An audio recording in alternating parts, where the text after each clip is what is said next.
We're here at New York Comic Con 2019. So it's just starting to get warmed up here. It's still Thursday in the morning here. So it's just getting warmed up here. But it should be a crazy manic 4 days like you guys have seen at the other shows. Let's amend the introduction for a second, because we are here with the Guinness Award-winning Todd McFarlane. World record. Which, if you haven't added to your business cards yet, you totally need to. Right. There, record breaking. Right there. Record breaking. So here's what the record is. Here's what the record is. The longest running creator-owned comic book ever published by mankind. So the again, not superhero. All right. Let's not put any again, I didn't want to use the word independent. You know, that gets thrown out because independent companies can be owned by corporations. I'm a big advocate for creators. Basically, a creator created a book and basically is still 27 years later still controlling that book. So it's doable. You don't have to quit. You don't have to sell it. You don't have to give it away. You don't have to merge. You can just do it. How do I know? Because I've become a living example. So we've seen this with other companies. If you look at the business section, you see this story from time to time. Person X creates an idea and basically goes against the giants and succeeds, right? This is just another one of those stories that you can go up against the big Fortune 500 companies. In this case, for comic books, it's, Marvel and DC and some of the big international ones, and just do your own idea and succeed and sell. And oh, by the way, 27 years later, you can have a book that still goes to the top of the charts. Right, just so everybody knows, the Spawn 300 outsold the relaunch of X-Men, the big Carnage thing that came out, the relaunch of Spider-Man. Those are for the last 3 months by, in some cases, over 40%, and they were the number one books those months. And I beat them by 40%, 27 years after the debut of this character. It's doable. It's doable if you just are tenacious enough to basically keep grinding away at it. Now, I'm not saying that the ride of Spawn has been like this. It's been up and down, up and down. Oh, yeah. Wow. And anything you do for 30 years is going to have high points and low points, and we could probably talk about some of those, both the tops and the bottoms of it. They're along the path of a long journey, right? So that's all that's here. We happen to be having a bit of an uptick. Who knows what'll happen in 3 years from now? But the pressure is still always on me to give a reason as to why anybody should care about Spawn. I can't sit back and say, hey, you've been here for 30 years, you should buy it. That's not an answer. It should be that there's a quality product coming out at a decent price. I mean, we're still going to be $2.99. I'll be one of the few books out of thousands that are still a $2.99 book starting with $3.02. I'm not raising the price of the book. I know that people said, everybody else is $3.99. Why don't you go up? No, because I can do it for $2.99. I don't need more money. I'm good at $2.99. I think, for me, it may allow a few extra people to buy the books, all things being equal. If they got a $2.99 book and a $3.99, they might actually tip into my book. Okay, cool. I think long-term, it's better to keep the price sort of at a lower place. So let's go. Here's what I also know. When Spawn started, when Image started, our books were $1.95. Let's say $1.99, right? Marvel and DC were $1. We were twice the price. Fast forward to 2019, theirs are $3.99. So they've gone from $1 to $4. They've gone up $3, and Spawn started at $1.99, and it's $2.99. In the time that they've gone up 300%, I've gone up 50% on my price. Okay, the cost of printing and everything is the same for me as it is for them. So why do they keep taking advantage of the consumer? I don't know. They have to. I guess they have to keep their lights on. They got a bigger infrastructure. I don't employ 1,000 people, so I don't have to charge those prices if I don't have to. Which is why I've been able to do it with the toys. Been able to keep the prices of the toys down and put as much sort of quality into the product as possible, because I don't have to maximize profits because I'm not a public company. It's cool. You get to do a lot. You have a lot of freedom when you're private. So since you spoke about the toys, let's switch tracks. Okay. So obviously you wanted to create your own comics, so you've you co-founded Image to create Spawn in your own comics, and then it came time to make Spawn action figures, and you created your own toy company rather than go to one of the established toy companies. Can you talk a little bit about the reasoning behind why you decided to do it yourself as opposed to... The reasoning to me was fairly simple. I was of the mindset, and I knew what Spawn was going to be moving forward, that I wanted to make non-traditional toys and sell them in non-traditional places. I just wanted them to look more sophisticated, and add more paint and add more articulation. Right. So, but you know, and you saw the evolution, not necessarily the Spawn series #1, but by the time we got to like 6 or 7, we were hitting our stride, right? And better than the companies that were out there. Well, but I also knew that because I was aiming a little bit higher audience, I wasn't trying to sell to moms and 8-year-olds and 6-year-olds. That's what the Fortune 500 companies do. So this is the non-traditional places. I knew we had to go to Virgin Records, and we were going to have to go to KB Toys. We were going to have to go to Babbage's. We're going to have to go to all these places that no longer exist. But I go, that's an older clientele, and they're looking for hipper, cooler stuff. So instead of giving them Disney-looking product, I'll give them Freddy Krueger, and we'll make it look as accurate as possible, and it'd be super cool. And so I couldn't go, and I talked to them all, just so, you know, in full disclosure, I talked to all the companies that were making toys at that point. But when I said, hey, non-traditional play, you could just see that was like, that's breaking our MO. Our modus operandi, that's not what we do. You caused the industry to change the way they make toys, because they were putting out these crappy pieces of plastic, and you raised the bar to a level that, oh my God, now we have to catch up. So you had Mattel and Hasbro rushing to get these figures in a better shape and better looking. Your sculpts. No, you're wrong. You're wrong. I'm gonna tell you, you're wrong. And here's where you're wrong. They didn't rush. They actually were going, go ahead, little boy. You go and try this. Good luck. Yeah, and so, but here's where they eventually they figured that they didn't make this is how big companies work. They didn't eventually make better toys because they wanted to make better toys for their customer. They made better toys because it was more profitable. When they figured out, after I kept telling them, if you put 25 cents more into this toy, you'll be able to sell it for $1 more. And then they went, what? Hold a sec, that means we make 75 cents on our 25. Wow, that's a good investment. And so they go, hey, we should make better looking toys. Not because they wanted better toys, but because the profit margins would go up. I was doing it because I wanted to make better toys. And I knew that if I had some modicum of success, there would be some people, I didn't think that the big companies would do it, but I knew some smaller little companies would take the blueprint, and now you see it if you go to Toy Fair, there are dozens of companies that are doing what I started in 1994 that are doing spectacular work. Because when in 94, I'd go to Toy Fair and there'd be like 4 toys that I wish I had done. And now there's like 400 toys I wish I had done, right? So I was the only guy in the block doing it, which is probably why we got as much notoriety as we did. Now there's dozens of people doing really good stuff. The big companies, again, went, if we make it better, we can sell it for a higher price. Because when I came out, the toys were $5.99. I was selling mine for $6.99.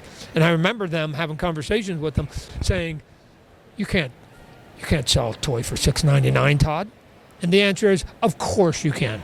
Of course you can. Matter of fact, not only can I get $6.99 out of a customer, if I make a Mercedes-Benz, I can get $75,000 out of a customer. So of course you can do. And if I make a PlayStation, I can get $250 out of and if I do a skateboard or a bike, I can get $100. People will give you money if they think that the value that they're giving you of dollars is equal to what it is they're about to buy. So what can I sell a $6 toy if it's $6 value? Of course I can. Can I sell a $6 toy even better if I give them what looks like an $8 value but sell it for $6? Oh, you can really sell that. What they were thinking was, because they were selling $5 toys, how do you sell a $5 toy for $6? That you can't do, because people go, it's still the same toy, why are you raising it $1? So if you upgrade it, and you make it better, you can sell it for $6. That's the then yes, people will pay the extra money for it, right? I mean, when Upper Deck came out and broke the monopoly with Topps trading cards, they went, you can't get $1 a pack because a pack of trading cards, baseball cards, was at 30 cents, and they got $1. Sure they could, because the cards were of higher quality. It was full color, front and back. The cover stock was good on it. They had a little hologram on it. It was awesome. It was awesome. So it was $1 worth of value to me as a collector to get those cards. So you have to give them the value, and they eventually figured it out. So Perceived value. right, the perceived value for whoever the customer is. So yes, you can. So, we're now 25 years into that gig of making toys too. I love that. I was going to say, so since then you've moved into a lot of licensed product. Is there a particular criteria for you when you select a license? Because you've selected some very disparate licenses, Yep. but and all of the product has come out looking amazing. But is there a particular criteria for you when you go looking for a license? Yes. The criteria is it do I think there's a big enough of a fan base that will sustain it? And is it well known enough that I can get it to the masses? So when we were selling, like I said, to those stores like Babbage's and KB's and all those Virgin Records when we were younger, we could just make stuff up, right? We did. The dragons and the Twisted Land of Oz and Love that series. all the Twisted stuff, Twisted Christmas, the Little mini dioramas tortured souls, right? The monsters, all of it. We made it and they bought it. There didn't have to be a brand attached to it. That's not necessarily true today, right? So the big companies, the mass stores are saying, well, why should we be buying this? What's driving it? Is there a TV show? Is there a movie? Is there some big video game pushing it or something? If my company was only 5 people, I probably could do more art-driven stuff and just sell it because there's only 5 of us. We don't have to sell that many. But I have a decent-sized staff that we can't be an art house, right? So other companies that are doing really cool stuff and selling them direct internet, I marvel, and they do a great job at what they're doing.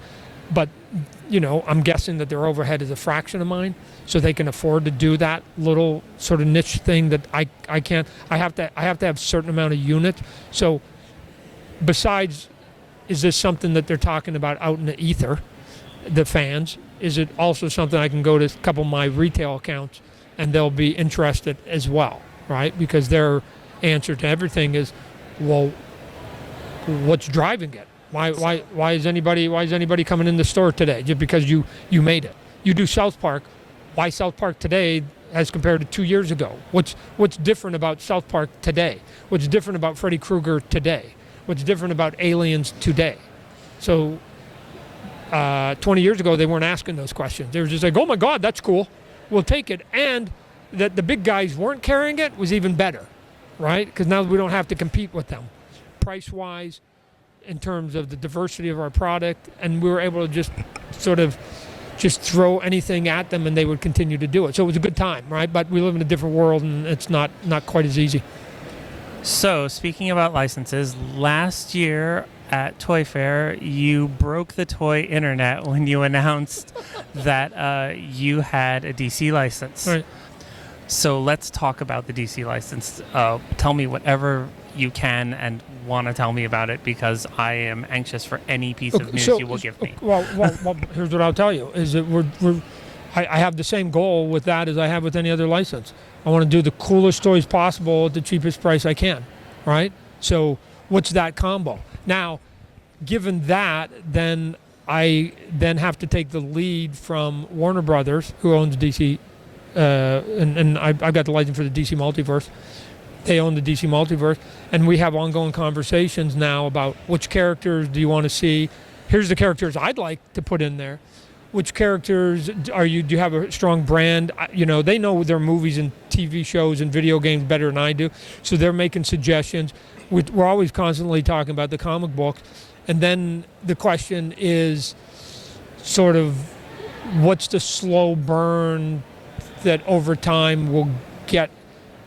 Like selfishly, I'm hoping like more McFarlane, if you will, right? Like, oh my God, let me just go nuts with Batman. They're like, whoa, easy, Todd, right?